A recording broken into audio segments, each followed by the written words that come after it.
Yes! I vow to you, Christian God!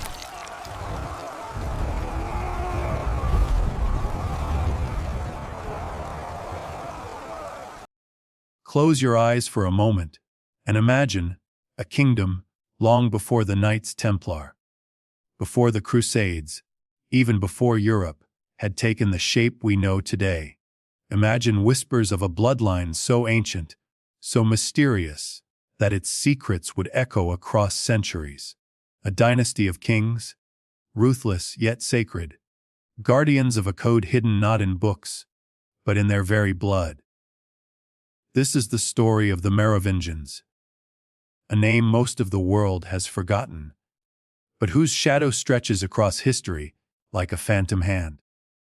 They were called the long-haired kings of the Franks, rulers with a mystical aura, said to descend from something more than mere mortals. Priests and chroniclers whispered that their power was divine, that their bloodline carried secrets so dangerous it could shake the very foundations of the church.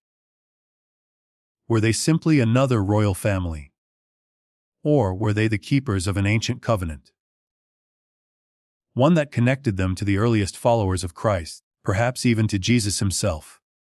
For centuries, hidden societies and secret orders have invoked their name. The Templars, the Priory of Sion, and countless esoteric groups, all pointing back to a lineage that refused to die. But why? What truth lay buried beneath cathedrals, carved into forgotten manuscripts, encoded into symbols that only the initiated could read? Tonight, we journey into the labyrinth of history, myth, and conspiracy. We will trace the rise of the Merovingian dynasty, the strange legends of their supernatural origins, and the whispers that they carried a holy bloodline. Beware, this is no simple tale of kings and battles. This is a descent into the forbidden corridors of history, where the past guards its secrets with shadows, and where every answer only leads to deeper questions. To the Merovingian Code. To understand the mystery of the Merovingians, we must first return to a Europe that barely resembled the world we know today. It was the early centuries after the fall of Rome, when the once mighty empire had collapsed into fragments and barbarian tribes fought for dominance over its carcass. Amid this chaos, a new power was rising in the region that would one day be called France. These were the Franks, fierce warriors who swept across Gaul, leaving behind not just conquest, but the foundations of a dynasty that would weave itself into legend. The Merovingians trace their name to a semi-mythical figure, Merovech, the supposed founder of the dynasty.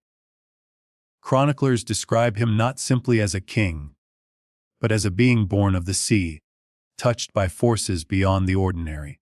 According to legend, Merovech's mother was visited by a mysterious sea creature, sometimes called the Quinator, half man, half beast, emerging from the depths of the ocean.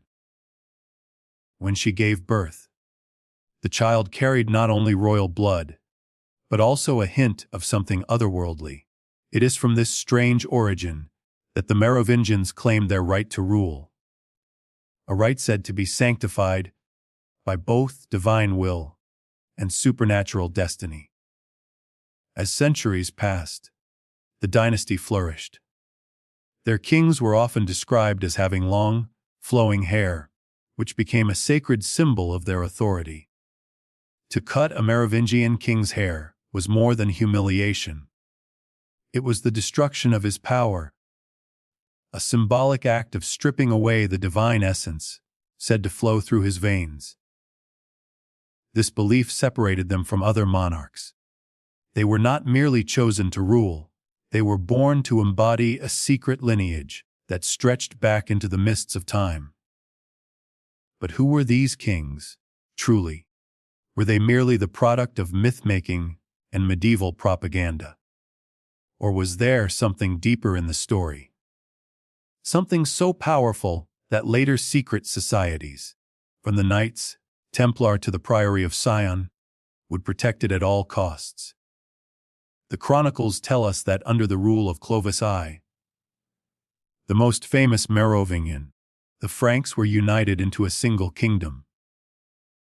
Clovis was a brilliant and ruthless leader, but his story hides more than politics and warfare.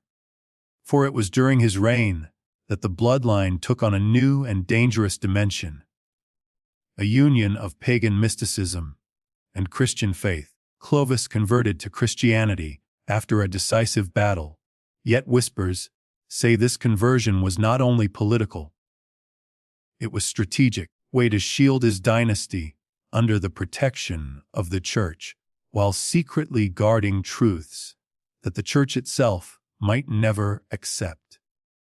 The story of the Merovingians begins here, with a dynasty claiming divine descent, their authority bound not just to crown and sword, but to a mystery that would ripple through centuries. And as we peel back the layers of this tale, we discover that their true significance lies not in what they conquered, but in what they carried. Within their blood, their symbols, and their secrets. For the Merovingian kings were not merely rulers of men. They were the guardians of something far greater. As the 5th century came to a close, Europe stood on the edge of transformation. The Roman Empire had shattered, its legions scattered, its once glorious cities left in ruins. Across this broken landscape, tribes fought bitterly for dominance. The Visigoths in the south, the Burgundians in the east, the Alemanni in the forests of Germania. But in the midst of this turmoil, one leader began to emerge. A warrior king whose ambition and cunning would carve out a kingdom destined to endure. Name was Clovis, the first great monarch of the Merovingian dynasty. Clovis was more than a warlord. He was a strategist who understood that sheer force would never be enough to unite the warring tribes of Gaul. He needed legitimacy, power that transcended the battlefield. And so, he turned to faith, not out of piety alone, but as a weapon sharper than any sword. According to history, Clovis married Clotilde, a Burgundian princess and a devout Christian. She begged him to abandon the pagan gods of his ancestors, to embrace the growing faith of Christianity. For years he resisted, until a moment that would alter not only his destiny, but the fate of Europe itself. In the year 496, Clovis faced the Alemanni in the Battle of Tolbiac. The Franks were faltering. Defeat seemed certain. Desperate, Clovis is said to have lifted his eyes to the heavens and cried out, not to Wotan, not to the old gods, but to the Christian God of his wife. Grant me victory, and I will believe in you. The tide of battle shifted. The Alemanni king was slain. The Franks surged forward to victory. And true to his word, Clovis kept his vow. He accepted baptism in Reims, along with 3,000 of his warriors, marking one of the most dramatic mass conversions in history. But here lies the question: was this truly divine intervention, or a carefully crafted alliance? For with his baptism, Clovis achieved something extraordinary. He gained the blessing of the Catholic Church, the most powerful institution in Europe, an institution desperate for allies as Rome crumbled. He became not merely a king, but a king chosen by God. The bishops of Gaul hailed him as a new Constantine, the man who had fused empire and Christianity centuries before. Yet behind the holy water and ceremony, whispers linger. Some claim that Clovis and his dynasty carried not just political ambition, but a secret, a bloodline that required protection. The Church's embrace, then, was not simply about faith. It was about power, about absorbing a dynasty whose origins were too strange, too mystical, to remain unchecked. From this union, the Merovingian kings emerged as both warriors and saints. Long-haired monarchs, whose blood was said to hold something sacred. Their reign would stretch across 2 centuries, shaping the destiny of Europe. But as their power grew, so too did the unease. For the Church, which had blessed their rise, would one day become the very institution that sought to erase them. Thus begins the paradox of Clovis, a pagan warrior turned Christian king, a man who secured his dynasty by embracing the Church, yet in doing so, planted the seeds of a mystery that secret orders would guard for centuries. Was his conversion an act of faith, or the first move in a secret pact between throne and bloodline? The story of Clovis is not just the story of a king. It is the opening chapter in a much larger game, a game of power, faith, and hidden truths. And like all great games, it would not end with him, but with those who came after. If Clovis was the sword that forged the Merovingian kingdom, it was his descendants who turned the dynasty into something more than a mere monarchy. Over the next 2 centuries, the Merovingians would rule vast lands across Gaul, but what truly set them apart was not their territory, nor their victories. It was their mystique. For unlike other rulers of the age, they carried an aura of sacredness, a belief that their bloodline was touched by something divine.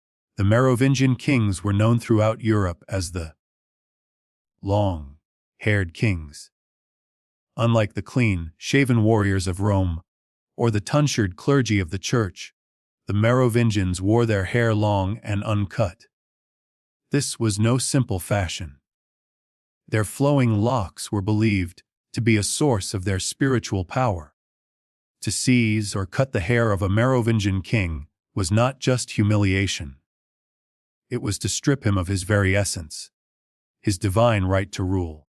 Chroniclers record instances where dethroned kings were shorn of their hair and sent into monasteries, their sacred power symbolically severed along with their locks. But why this strange obsession with hair?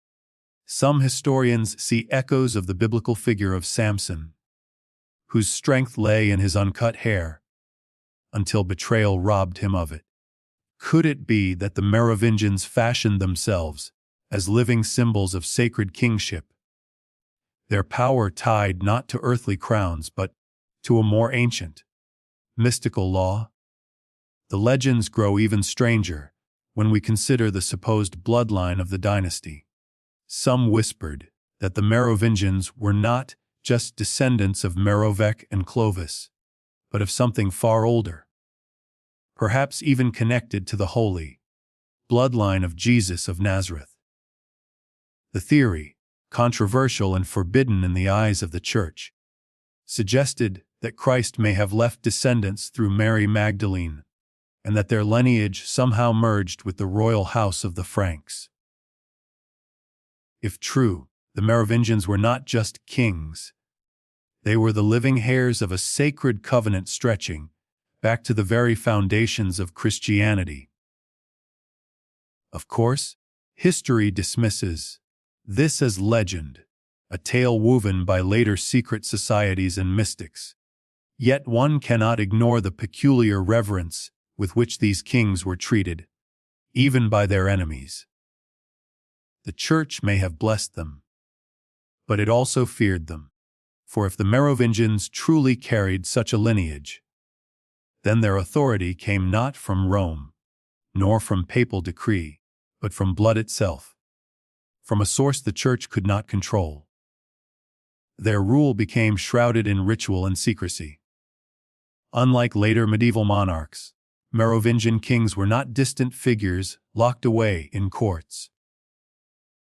They often mingled among their subjects, healing the sick with a mere touch, offering blessings, performing acts that blurred the line between ruler and priest. This closeness only deepened the belief that they were no ordinary kings, but guardians of a sacred legacy. But with sacredness came danger. For the Church, which sought to be the sole guardian of divine truth, the existence of a rival bloodline was intolerable. To acknowledge it was to undermine papal supremacy. And so, what began as a celebrated partnership between Clovis and the bishops of Gaul slowly evolved into an uneasy truce, one destined to fracture. The Merovingian kings held both crown and mystery, and in that mystery lay their strength. Yet in the corridors of monasteries and the vaults of cathedrals, plans were already taking shape, plans to control, diminish, or even erase the dynasty. For in a world where faith and power were one, no secret could remain hidden forever. And so, as the Merovingians grew in fame and legend, shadows gathered around them. What they carried in their blood would define not only their destiny, but the destiny of Europe itself. By the 7th century, the Merovingian dynasty had ruled for nearly 200 years. Their bloodline, wrapped in mystery and sacred symbolism, had given them a special aura. Power is a dangerous gift, and the very mystique that elevated the Merovingians also set the stage for their destruction. In truth, the dynasty was beginning to weaken. Over time, the Merovingian kings became more symbolic than active rulers. They were revered, yes, but increasingly they left the hard work of governance to their officials, the mayors of the palace. These men began as loyal administrators, but as the generations passed, they became the true wielders of power, while the kings were reduced to little more than figureheads. The Church, always wary of the Merovingians' supposed divine blood, found this arrangement convenient. The kings were still crowned and honored, but their political influence dwindled. Chroniclers began to call them the Rois fainéants, the do-nothing kings. But was this weakness natural decline, or was it carefully orchestrated? The answer becomes clearer when we follow the rise of a powerful family, the Carolingians. Among the mayors of the palace, none were more ambitious than Charles Martel, a brilliant general who defeated the Muslim armies at the Battle of Tours in 732. Though Martel never called himself king, his military victories gave him enormous prestige. His descendants, however, for more than power, they wanted the crown itself. And so, in 751, a quiet revolution unfolded. The last Merovingian king, Childeric III, was deposed. His long, sacred hair, the symbol of his dynasty, was cut away. Stripped of his divine essence, he was sent into a monastery, never to rule again. In his place, the short son of Charles Martel was crowned king with the full blessing of the Pope. The Carolingian dynasty was born. This was not merely a political shift. It was a rewriting of history. With the Pope's approval, the Merovingian line was cast aside, their sacred bloodline dismissed as irrelevant.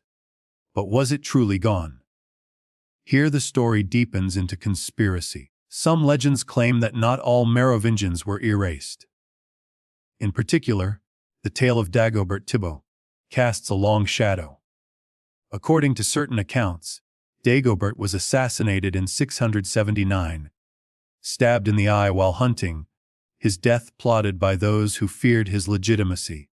Yet whispers suggest that his heirs survived in secret, smuggled out of danger, preserved by loyalists who vowed to protect the bloodline.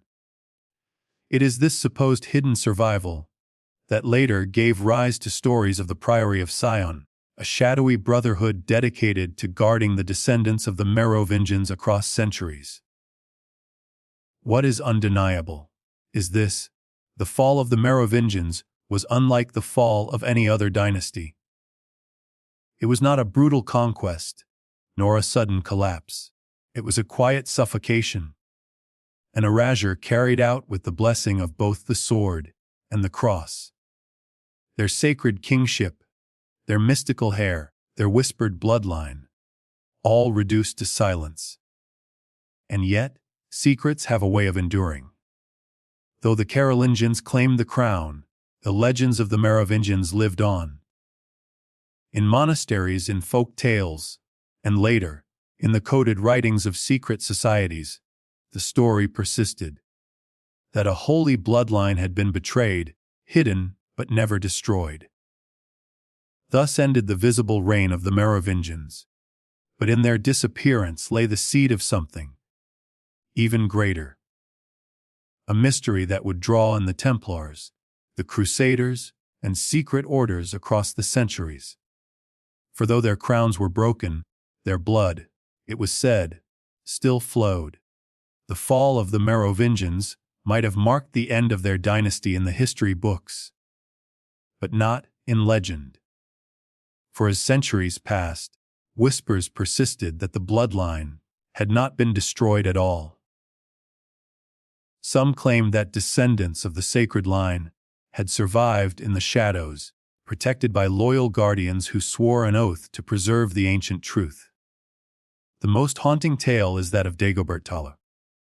Murdered in 679, he was supposedly the last true Merovingian king. But legends insist that his children survived in secret, spirited away to safe havens, their identity hidden from enemies who sought their extinction.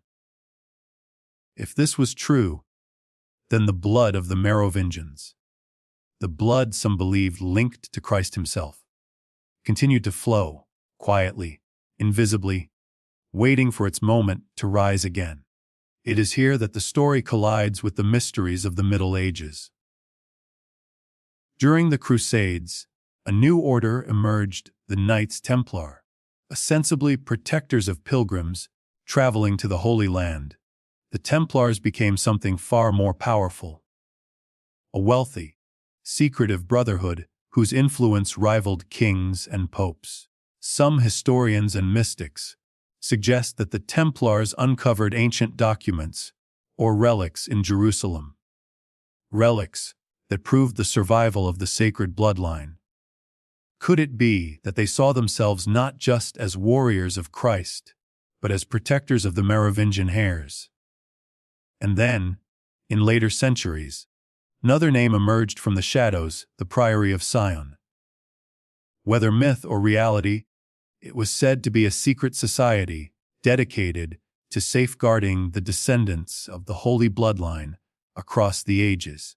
Its alleged members included some of the greatest minds of history: artists, scientists, philosophers, all sworn to protect a truth the Church could never allow to surface.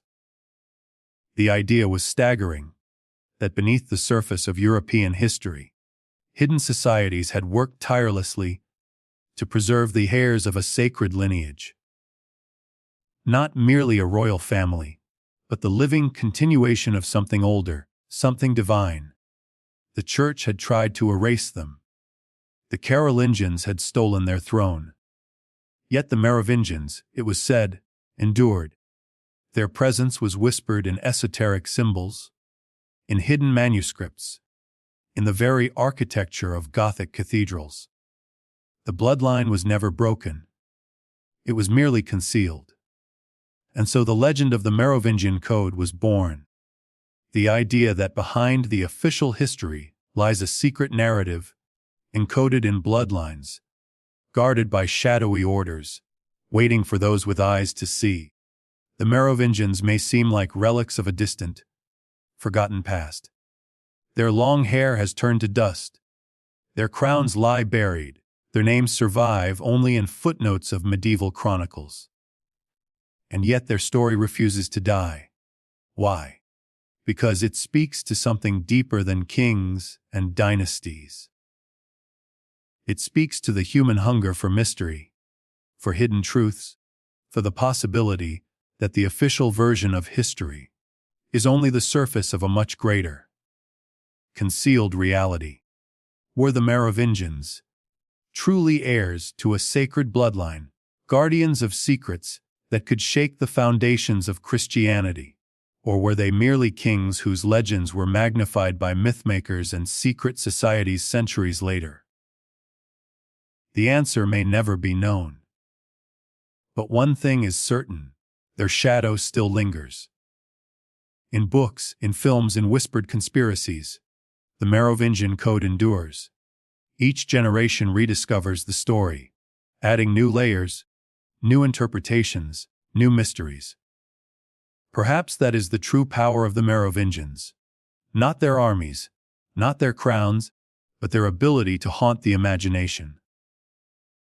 For even today, more than 1,000 years after their fall, we find ourselves asking the same question: what if the bloodline still survives? And in that question lies the eternal mystery of the Merovingian Code.